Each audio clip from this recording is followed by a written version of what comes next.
你是什麼時候發現自己是 AI 的？當老闆通知我這週可以上而休的時候，我就知道情況不對了。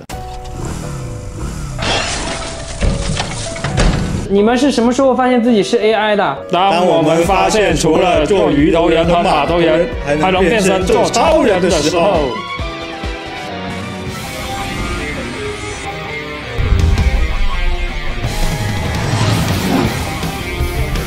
你是什麼時候發現自己是 AI 的？當我回家發現男朋友花18000買了台85寸電視，在家打遊戲的時候。這不很正常嗎？那是 RGB Mini LED 電視，沒27800能拿下嗎？再說這色彩顯示那麼逼真，側着看畫質都沒什麼衰減，還能自動給我的網盤影視刮靴，所以最想玩遊戲連主機都給我開好了，還是原生4K 170赫茲的畫面。如果那是海信 18S Pro， 那就很正常啊。对啊，可問題是我沒有男朋友啊，哈哈哈哈哈哈。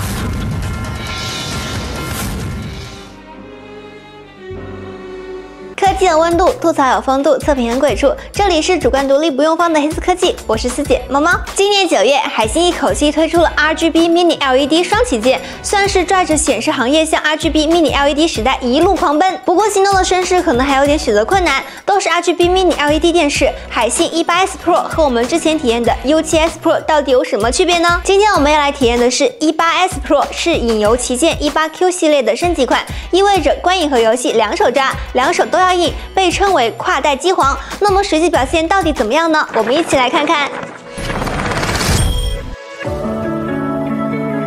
買家電不得不考慮和整個家裝風格的適配程度。18S Pro 底邊仍然有 logo 和 RGB Mini LED 標誌點綴在拉絲金屬邊框上，中間這個 Moving 和 Gaming 屬於是亮身份證啦。剩餘3邊鑲了銀色亮面金屬邊，不僅百搭還挺有格調。背面純平方便掛牆，側面的4個 HDMI 2.1 接口都支持滿血的 4K 170赫茲，這裡還留了個 USB-A， 掛牆後想插 U 盤就很方便啦。開機沒有開機廣告，正面看窄邊框沉浸感真的很強。值得一提的是，存儲規格是4+128GB， 這規格一般會出現在100寸的頂配上，現在我們這台85寸的也有了，安裝應用就不用手下留情啦。那麼你家電視機目前的用途更多偏向觀影還是遊戲呢？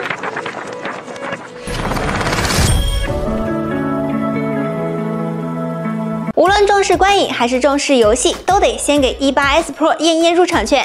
上回體驗 U7S Pro 的時候說過，真正的 RGB Mini LED 需要同時具備2個條件：一是採用 RGB 3原色發光芯片，用來實現超廣色域和逼真的色彩；二是要有畫質芯片進行光色同控，比如新型 AI 畫質芯片 H7， 用來避光抑光、串色和偏色，讓色彩更加純淨。那同樣有王炸雙星的 18S Pro 自然是符合這2個標準的，100% BT 2020色域面積挺炸裂的，實測DCI-IP3 色域覆蓋達到 99.8%， 亮度均勻性也不錯。實際看起來畫質觀感也符合我的預期，色彩豐富程度很高，對不同場景的表現力會更好。高光亮部有衝擊感，暗部保留了細節又有真實感。而且芯片的算法算力夠強的話，其實是沒普通電視那麼挑偏遠的。比如低分辨率影片能通過 AI 降噪消除噪點，保留細節，讓它看起來更清晰。對於一些有漸變色的大自然景觀，比如天空，它的色彩過渡銜接自然平滑，就不會出現尷尬的斷層等高線了。可以說能精準還原大自然的真實色彩。還有出现頻率很高的人物特寫，膚色首先是沒啥問題的，自然不偏色。現在電視劇磨平美化濾鏡喜歡下狠手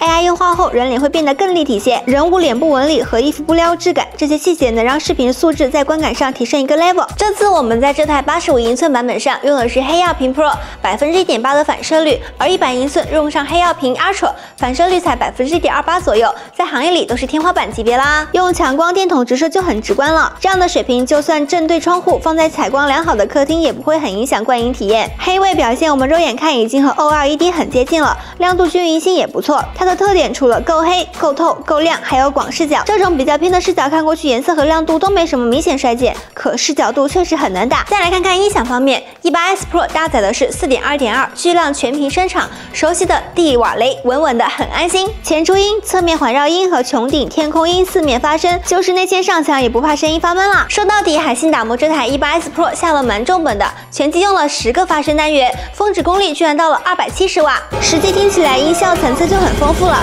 中高音聽起來通透乾淨，低音也沉得下去，一點不糊。而且最明顯的感受是它的空間感很強，动態範圍拉得開，能明確地感受到聲音的方位和走向，聆聽感真的挺上頭。我們可以來前品一下。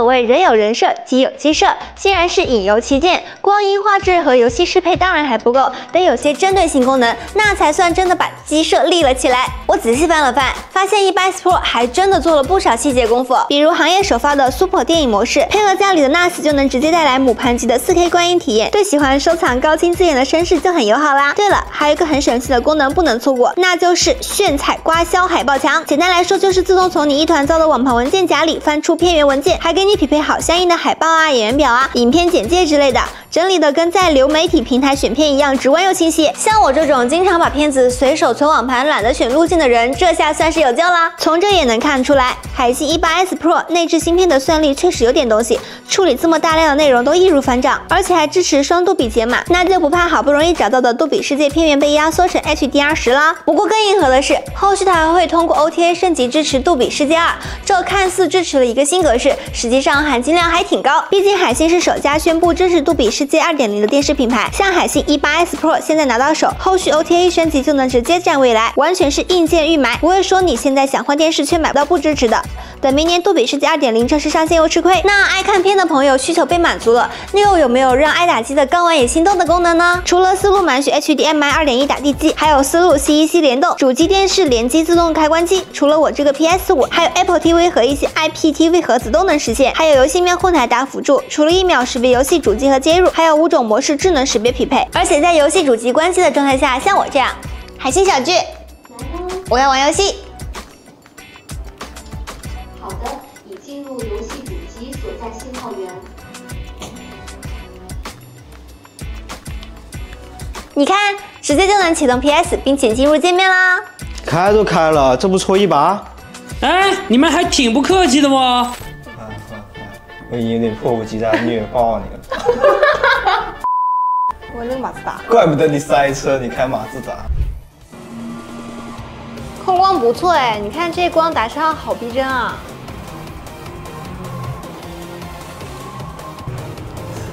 哇塞，這個車在高速行駛的時候也沒有拖影哎。它這個色彩也真的很頂，操作也真的很跟手。看我降檔，還是及時就有了，沒有掉帧什麼的。在哪？等你一下吧。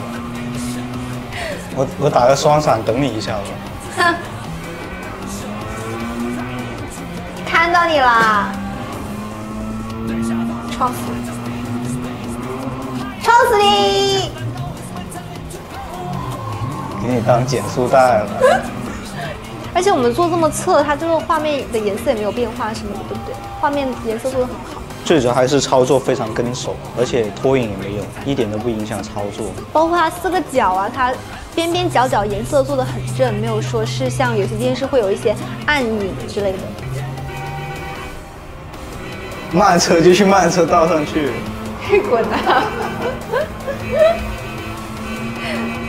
剛剛雙人玩的分屏是遊戲自帶的功能，但其他遊戲呢也能通過電視機分屏一邊玩一邊看攻略。不過我是更習慣全屏啦，一來是沉浸感強，不會浪費高畫質高刷的精細畫面；二來當然就是我綜合素質夠強，不需要看攻略啦，哈哈哈哈。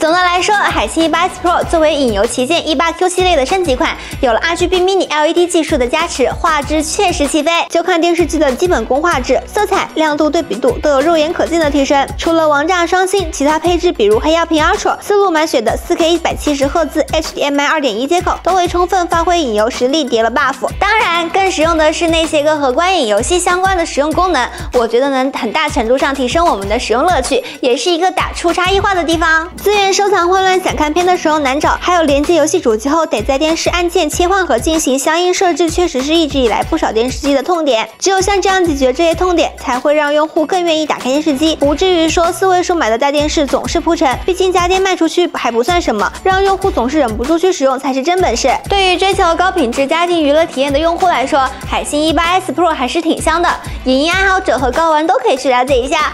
好啦，本期海信 180S Pro 的體驗就到這裡，歡迎大家在評論和彈幕留言討論。卑微自己在線求點讚、求關注、求轉發，謝謝各位支持能看到最後，我們下期再見。